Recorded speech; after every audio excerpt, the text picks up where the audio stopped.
ओम गणेश हर हर महादेव। एक बार पुनः कर्मकांड बाय आनंद पाठक में आप सभी का मैं स्वागत करता हूं। अब बहुत सारे ऐसे योग नक्षत्र या संयोग होते हैं जिसमें श्राद्ध करने से शास्त्रों के कथन अनुसार अधिकस्य अधिकम फलम, अधिक से अधिक उसका फल प्राप्त होता है। और ऐसा ही एक, वैसे तो 3 नक्षत्र है, भरणी, कृतिका और मगा, लेकिन वो शायद नक्षत्र अभी निकल चुके हैं और आज मैं इसीलिए बात कर रहा हूँ जिसके विषय में प्रचुर मात्रा में बहुत सारे ग्रंथों में लिखा हुआ है। और वो नक्षत्र कौन सा है? मघा श्राद्ध, अर्थात मघा नक्षत्र में जो श्राद्ध किया जाता है वह, उससे भी बड़े जो लिखा है हमारे ग्रंथों में कि मघा त्रयोदशी महालय युगादि श्राद्धानि, अर्थात मघा नक्षत्र हो और उसमें भी त्रयोदशी तिथि हो। मघा त्रयोदशी जब एकत्रित होते हैं तो उससे बड़ा दिन ऐसा कहा जाता है कि सर्वपितृ अमावस्या से भी बड़ा दिन होता है, लेकिन वो बहुत रेयरली आता है। इस बार की बात करें तो यह जो मघा नक्षत्र है वह 29 तारीख को है और उस दिन द्वादशी तिथि है, मतलब एक दिन सिर्फ तिथि के अनुसार बाकी रहा, अन्यथा ऐसा योग बन सकता था। लेकिन मघा नक्षत्र इस वर्ष जो है वह 29 तारीख को है, रविवार है, द्वादशी है और उस दिन जैसे सन्यासियों का भी श्राद्ध किया जाता है, लेकिन मूल रूप से बात करें तो इस दिन अगर कोई भी मनुष्य मघा नक्षत्र में श्राद्ध करता है या करवाता है तो उसके पितरों को गति अवश्य मिल ही जाती है। जिनके घर में, जिनके परिवार में, जिनकी जन्म कुंडली में पितृदोष है या होता है, उन्हें अगर इस दिन श्राद्ध किया या करवाया उन लोगों ने, तो अवश्य ही वह उस दोषों से मुक्त हो जाते हैं। इसमें कोई भी संदेह नहीं रखना चाहिए। बहुत ही बड़ा अद्भुत यह मघा श्राद्ध होता है।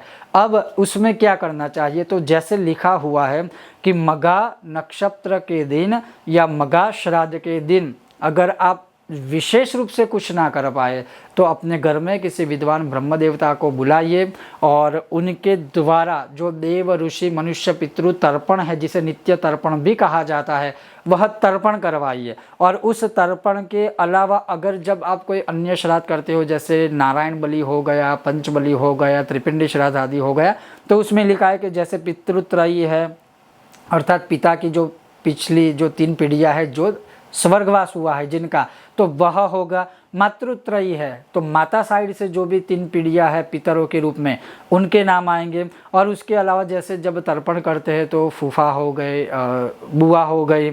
उसके अलावा जैसे घर के जो भी सदस्य जिनको जितने भी नाम याद है वह सारे पितृ तर्पण में आ ही जाते हैं। तो कहने का मतलब है कि इस मघा नक्षत्र में अगर श्राद्ध किया जाए या करवाया जाए तो वो बहुत ही अद्भुत होता है। और उसके पश्चात जब आप किसी विद्वान ब्राह्मण देवता को श्राद्ध करवाने के लिए बुलाते हो तो श्राद्ध करवाने के बाद अवश्य उस ब्रह्म देवता को ब्रह्म भोजन करवाइए, क्योंकि यहाँ पर लिखा है कि एतेषां तृप्ति अर्थम ब्राह्मण भोजनम करिष्ये। हमने जो पितरों के लिए श्राद्ध तर्पण आदि किया है या करवाया है उसकी तृप्ति हेतु, उसकी पूर्णता हेतु ब्राह्मण को भोजन अवश्य ब्रह्म भोजन करवाना चाहिए। क्योंकि आगे क्या लिखा है कि पितृरूपिणे ब्राह्मणाय,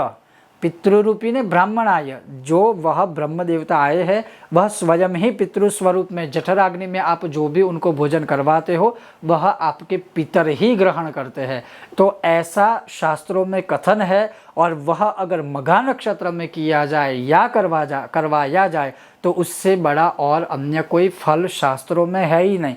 तो अवश्य इस मघा नक्षत्र में आप अपने पितरों के लिए सबसे महान कर्म जो यह श्राद्ध कर्म है, और श्राद्ध के अलावा जैसे कहा कि देव ऋषि मनुष्य पितृ तर्पण, जिसे नित्य तर्पण कहा जाता है, वह करवा सकते हो।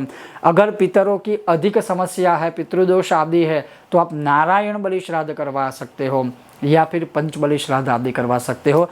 और अगर कुछ ना करवा पाए या ना कर पाए तो केवल इस मघा नक्षत्र में खीर और पूड़ी बना के दोनों को मिश्रित करके आप अपने पितरों को संबोधित करके अर्थात पितरों की गति हेतु आप वह कौवे को भी खिला सकते हो।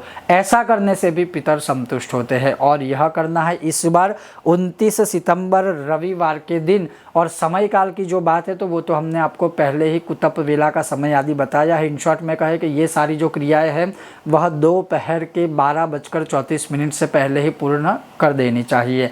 ये था एक विशेष उपाय, विशेष दिन और विशेष नक्षत्र जो श्राद्ध के लिए हमारे शास्त्रों में लिखित है। इसमें किया गया श्राद्ध अक्षय पुण्य फल देने वाला होता है। ओम गणेश हर हर महादेव।